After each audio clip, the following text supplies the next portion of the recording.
नमस्कार, मैं हूं श्वेता शुक्ला और आप देख रहे हैं खबर हिंदुस्तान। आइए रुक करते हैं आज की बड़ी खबरों पर।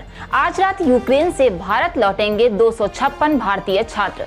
रूस ने यूक्रेन के 2 प्रांतों को स्वतंत्र देश घोषित कर दिया है, जिसके बाद तनाव बढ़ गया है। यूक्रेन और उसके सीमावर्ती इलाकों में 20,000 से ज्यादा भारतीय रहते हैं, जिन्हें वापस लाने का सरकार प्रयास कर रही है। इसी कड़ी में मंगलवार सुबह एयर इंडिया की स्पेशल फ्लाइट यूक्रेन रवाना की गई है। यूक्रेन के खार्किव से 256 भारतीय छात्र आज रात देश लौटेंगे। बाइडेन ने दिए रूस से व्यापार बंद करने के आदेश। राष्ट्रपति बाइडेन ने एक कार्यकारी आदेश पर साइन किए। इसके अनुसार कोई भी अमेरिकी नागरिक इन इलाकों के लोगों के साथ किसी भी तरह का निवेश नहीं कर सकता है और न ही किसी सेवा या आयात निर्यात की अनुमति होगी। वापस आया स्टूडेंट बोला, महंगी हो गई फ्लाइट, नहीं मिल रही टिकट। छत्तीसगढ़ से यूक्रेन में पढ़ने वाले छात्रों के लौटने का सिलसिला जारी है। बिलासपुर के कुदुदंड में रहने वाला छात्र ऋषभ शुक्ला यूक्रेन के कीव में मेडिकल की पढ़ाई कर रहा है। उसने बताया कि युद्ध के हालात को देखते हुए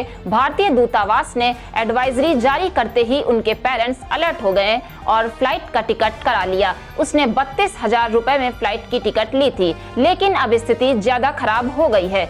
स्टूडेंट्स को फ्लाइट की टिकट ही नहीं मिल रही है। जिन फ्लाइट्स की टिकट मिल रही हैं वह काफी महंगी हैं। स्थिति यह है कि फ्लाइट की टिकट 50 से 60,000 तक पहुंच गई हैं। ऐसे में स्टूडेंट के लिए टिकट का खर्चा उठाना मुश्किल हो रहा है। अखिलेश बोले, सपा को मिल रहा जनता का समर्थन, भाजपा को लोहे के चने चबाने पड़ेंगे। सपा अध्यक्ष अखिलेश यादव ने मंगलवार को प्रयागराज के करछना में जनसभा की। इस दौरान मंच पर अखिलेश से हाथ मिलाने को लेकर भगदड़ मच गई। कार्यकर्ता एक दूसरे के ऊपर गिर पड़े। वहीं जनसभा को संबोधित करते हुए अखिलेश ने कहा, झूठ बोलने वाले बीजेपी के लोग आज फिर आपके बीच वोट मांगने आए हैं, लेकिन जनता का सपा के प्रति समर्थन बता रहा है कि भाजपा को लोहे के चने चबाने पड़ जाएंगे।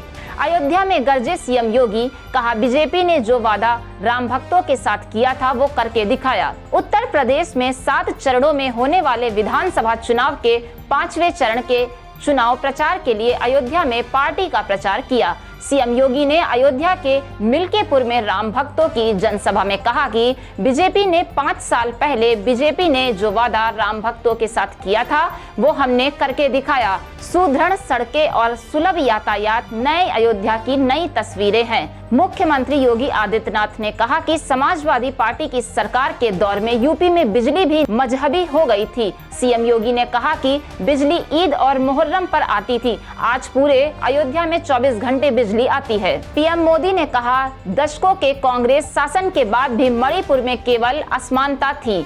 मणिपुर के हेंगोंग में पीएम मोदी ने कहा, पिछले महीने मणिपुर ने अपनी स्थापना के 50 साल पूरे किए। राज्य ने पिछले कुछ दशकों में कई सरकारें, उनका कामकाज और उनके कारनामे देखे हैं। दशकों के कांग्रेस शासन के बाद भी मणिपुर में केवल असमानता थी। दशकों के कांग्रेस शासन में मणिपुर को असमानता और असंतुलित विकास ही मिला, लेकिन बीते 5 वर्षों में बीजेपी की डबल इंजन की सरकार ने मणिपुर के विकास पूरी ईमानदारी से किया। हिमाचल के ऊना में पटाखा फैक्ट्री में भीषण विस्फोट, 7 मजदूरों की मौत। हिमाचल प्रदेश के ऊना जिले की एक फैक्ट्री में ब्लास्ट होने का मामला सामने आया है, जहां पर जिले के टाहलीवाल स्थित फैक्ट्री में हुए इस ब्लास्ट में 7 लोगों की मौत हो गई है। इसके अलावा 10 लोग जख्मी बताए जा रहे हैं। धमाके में 7 महिलाओं की मौत हो गई है। वहीं सभी जख्मी लोगों को ऊना के अस्पताल में भर्ती किया गया है। इस दौरान घटना की सूचना मिलते ही दमकल विभाग की गाड़ियां मौके पर पहुंची हैं। वहीं प्रधानमंत्री कार्यालय ने हादसे पर दुख जताया है। पीएम ने कहा, पूर्वोत्तर की संस्कृति और पहनावे का मजाक उड़ाते हैं कांग्रेस नेता। देश के 5 राज्यों में विधानसभा चुनाव हो रहे हैं। मणिपुर में भी अभी मतदान बाकी है। पीएम नरेंद्र मोदी ने आज मणिपुर के हिंगोंग में जनसभा को संबोधित किया। पीएम ने मणिपुर की जनता को सरकार की उपलब्धियां गिनाई। मोदी ने कहा कि पीएम आवास योजना के तहत मणिपुर में 60,000 से ज्यादा घर बनाए जा रहे हैं। इनमें से ज्यादातर घर मालिकाना हक महिलाओं का है। उन्होंने कहा कि कांग्रेस पार्टी नॉर्थ ईस्ट के लोगों की भावनाओं को, यहाँ के लोगों की तकलीफों को कभी समझ ही नहीं पाई।